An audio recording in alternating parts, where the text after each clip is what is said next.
तीसरा अध्याय, पहली आयत। सो हे पवित्र भाइयों। यहां जो शब्द सो आया है, एक बार फिर हमें दूसरे अध्याय की ओर ले जाता है। यह यीशु की श्रेष्ठता की घोषणा करता है कि यीशु स्वर्गदूतों से भी श्रेष्ठ है। आगे लिखा है, सो हे पवित्र भाइयों, तुम जो स्वर्गीय बुलाहट में भागी हो, उस प्रेरित और महायाजक यीशु पर, जिसे हम अंगीकार करते हैं, ध्यान करो। यहां हमारा ध्यान यीशु की ओर आकर्षित किया गया है और यही इब्रानियों को लिखे गए इस पत्र का उद्देश्य भी है। पौलुस पाठकों को पवित्र भाइयों तथा स्वर्गीय बुलाहट के भागी कहकर पुकारता है और यीशु को प्रेरित और महायाजक कहता है। जैसा कि हमने पहले अध्याय में उल्लेख किया है कि इब्रानियों की पत्री इब्रानी लोगों के लिए लिखी गई थी। ऐसे लोग जो यहूदी विश्वास एवं रीति रिवाजों में बड़े कट्टरता से प्रशिक्षित किए गए थे। उनका एक महायाजक होता था, मंदिर के अनुष्ठान होते थे और याजकों की गरिमा को श्रद्धा अर्पित करते हुए वे जीवन व्यतीत करते थे। वे परमेश्वर से मेल करने के लिए संपूर्ण रूपेण महायाजक की मध्यस्थता पर निर्भर रहते थे और उनके पापों के लिए वह मेल बलि चढ़ाया करता था। अतः लेखक यहाँ यीशु को महायाजक सिद्ध कर रहा है और शीघ्र ही वह उसकी श्रेष्ठता को भी दर्शाएगा। तीसरे अध्याय में लेखक यीशु की श्रेष्ठता मूसा पर भी दर्शाता है, क्योंकि याजक वर्ग की रचना मूसा ने ही की थी। परमेश्वर ने अपना आत्मिक परिवार मूसा के द्वारा स्थापित किया था। मूसा ने ही मंडप की स्थापना की और विभिन्न वर्गों की रचना की थी। इसलिए लेखक तीसरे अध्याय में 3 और 4 आयतों में कहता है, जो अपने नियुक्त करने वाले के लिए विश्वास योग्य था, जैसा मूसा भी उसके सारे घर में था, क्योंकि वह मूसा से इतना बढ़कर महिमा के योग्य समझा गया है, जितना कि घर का बनाने वाला घर से बढ़कर आदर रखता है। यहां परमेश्वर की उपमा प्रजा के लिए दी गई है। हमें नए नियम में यह कहा गया है कि कलीसिया परमेश्वर का घर है और हम राजसी याजक हैं। हम विश्वास का परिवार हैं। अतः विचार यह है कि परमेश्वर का घर कलीसिया है।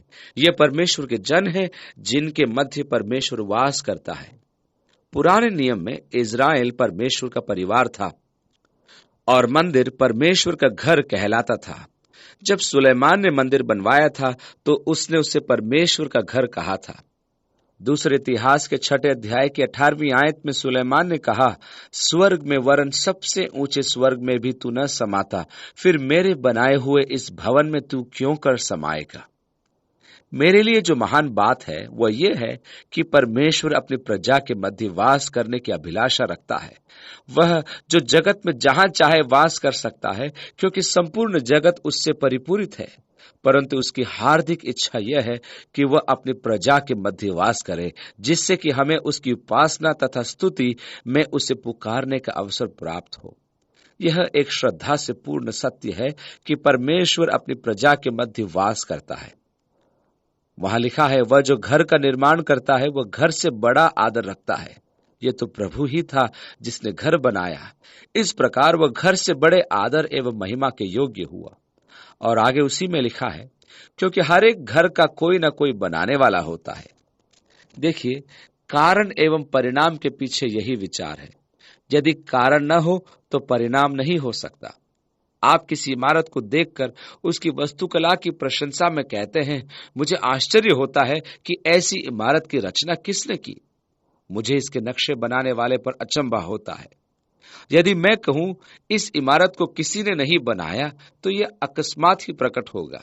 यह तो भूकंप के परिणाम स्वरूप प्रकट हो गया, तो आप कहेंगे कि मैं पागल हूं, क्योंकि बिना किसी कारण के कोई भी परिणाम प्राप्त नहीं हो सकता।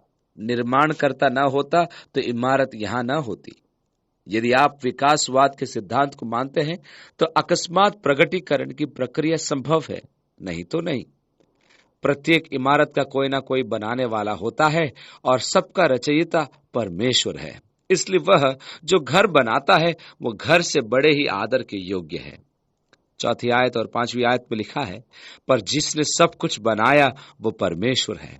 मूसा तो उसके सारे घर में सेवक की नाई विश्वास योग्य रहा कि जिन बातों का वर्णन होने वाला था उनकी गवाही दे। मूसा विश्वास योग्य था। उसने हमें उसका विधि विधान प्रदान किया। वह सेवक था जिसने हम तक परमेश्वर की आज्ञाएं, संविधान, आराधना विधि तथा परमेश्वर के आदेश पहुंचाए, जो मसीह यीशु की छवि थी। पौलुस कुलस्से की कलीसिया को अपने पत्र में लिखता है कि ये सब भावी घटनाओं की छवि थे। वास्तविक तत्व तो मसीह यीशु है।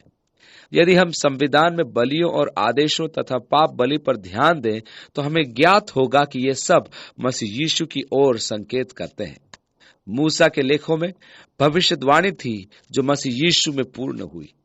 और 6 आयत में लिखा है, परंतु मसीह पुत्र की नाई परमेश्वर के घर का अधिकारी है।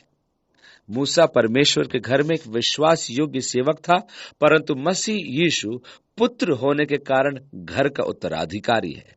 और 6 आयत में आगे लिखा है, और उसका घर हम हैं यदि हम साहस पर और अपनी आशा के घमंड पर अंत तक दृढ़ता से स्थिर रहे। परमेश्वर का घर हम हैं जहां परमेश्वर ने वास करने का निर्णय लिया है। यहां हमें दृढ़ता से स्थिर रहने का आदेश दिया गया है। यहां संकट यह है कि वे यहूदी जो यहूदी रीति रिवाजों को त्याग कर मसीह पर विश्वास लाए थे, पुनः अपने पुराने रीति रिवाजों का पालन करने लगे थे। अतः लेखक उन्हें चेतावनी देता है कि वे मसीह में आशा से विचलित न हों और उस विश्वास पर आनंद करते हुए अंत तक अटल रहें। 7वीं आयत से आगे लिखा है, सो जैसा पवित्र आत्मा कहता है कि यदि आज तुम उसका शब्द सुनो तो अपने मन को कठोर न करो, जैसा कि क्रोध दिलाने के समय और परीक्षा के दिन जंगल में किया था, जहां तुम्हारे बाप दादों ने मुझे जांच कर परखा और 40 वर्ष तक मेरे काम को देखा। इस कारण मैं उस समय के लोगों से रूठा रहा और कहा कि इनके मन सदा भटकते रहे हैं और इन्होंने मेरे मार्गों को नहीं पहचाना।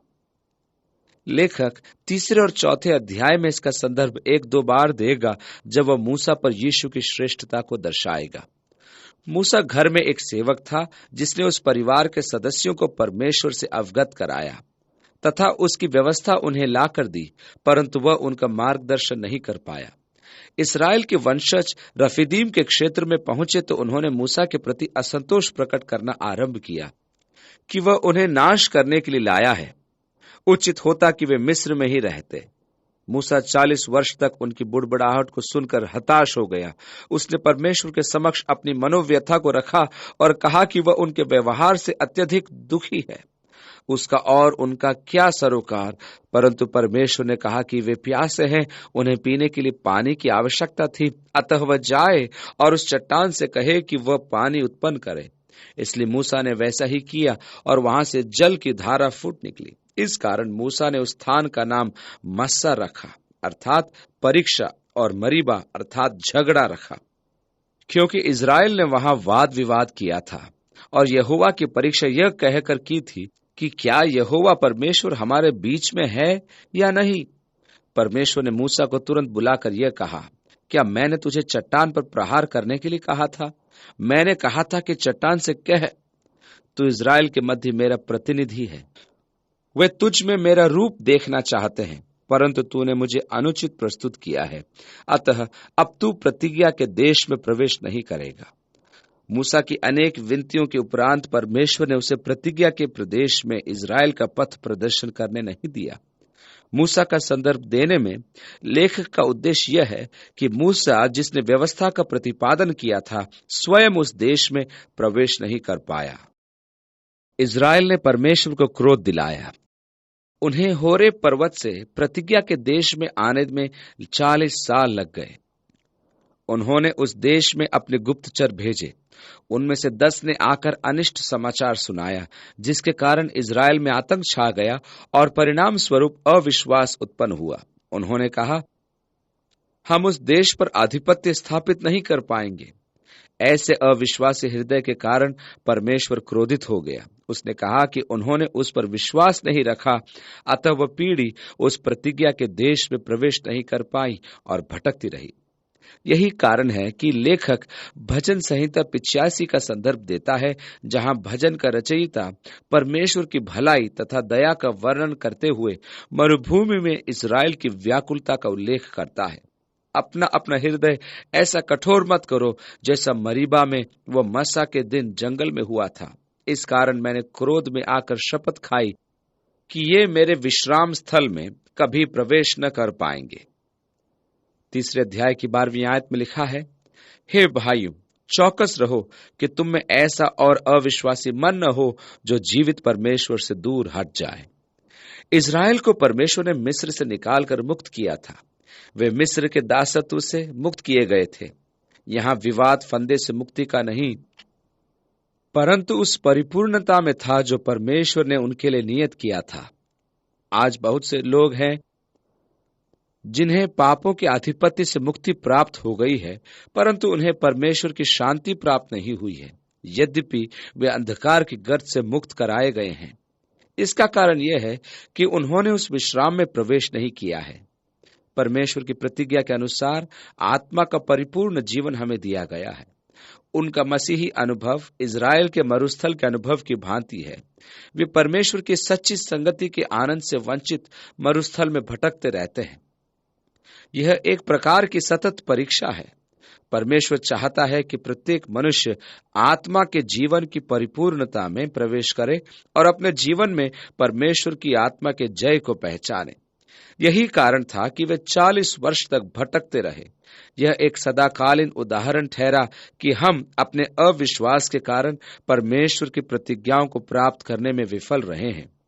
आज हमें सावधान रहना चाहिए कि हम जीवित परमेश्वर से दूर न हो जाएं।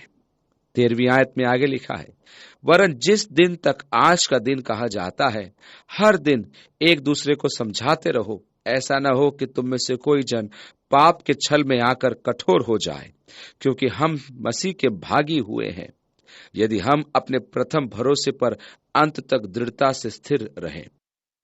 और आगे लिखा है, जैसा कि कहा जाता है कि यदि आज तुम उसका शब्द सुनो तो अपने मनों को कठोर न करो, जैसा कि क्रोध दिलाने के समय किया था। भला किन लोगों ने सुनकर क्रोध दिलाया? क्या उन सब ने नहीं जो मूसा के द्वारा मिस्र से निकले थे? और वह 40 वर्ष तक किन लोगों से रूठा रहा? क्या उन्हीं से नहीं जिन्होंने पाप किया और उनकी लोथें जंगल में पड़ी रही? उसने किन से शपथ खाई कि तुम मेरे विश्राम में प्रवेश करने न पाओगे? केवल उनसे जिन्होंने आज्ञा न मानी। सो हम देखते हैं कि वे अविश्वास के कारण प्रवेश न कर सके। यहां हमारे लिए ध्यान देने योग्य बात यह है कि उनकी विफलता का कारण उनके विश्वास की असफलता थी। उन्होंने विश्वास नहीं किया कि परमेश्वर उन्हें उस प्रदेश में ले जा सकता है। वे अपने स्वयं को देखते थे और बैरी की सामर्थ को देखते थे, और तुलना करके वे पुकार उठे, हम कर नहीं सकते, हम प्रवेश करने में असमर्थ हैं। हमें यह ध्यान रहे कि अनेक बार हमारा अविश्वास हमें उस परिपूर्ण एवं प्रचुरता के जीवन में प्रवेश करने से रोकता है जो परमेश्वर ने हमारे लिए रखा है कि हम उसका स्वाद लें और आनंद मनाएं। हमारी मुख्य समस्या यह है कि हम स्वयं की शक्ति की तुलना करते हैं। हम जब भी अपनी आंखें परमेश्वर से हटाकर बैरी पर लगाते हैं तो भय और अविश्वास हमारे हृदय पर छा जाता है। हमें यह भली भांति जान लेना है कि हमारे पक्ष में हमारे विपक्ष की तुलना में कहीं अधिक महान सामर्थ है। 1 यूहन्ना के 4:4 में लिखा है, क्योंकि जो तुम में है वो उससे जो संसार में है बड़ा है। अतः हमारा महायाजक यीशु मूसा से श्रेष्ठ है, क्योंकि मूसा परमेश्वर के घर का सेवक था और पुत्र यीशु के घर का उत्तराधिकारी है। वो घर का निर्माण करता है। मूसा परमेश्वर की प्रजा को विश्राम में प्रवेश कराने में असफल रहा, परंतु यीशु निश्चय ही हमें उस विश्राम में प्रवेश कराएगा।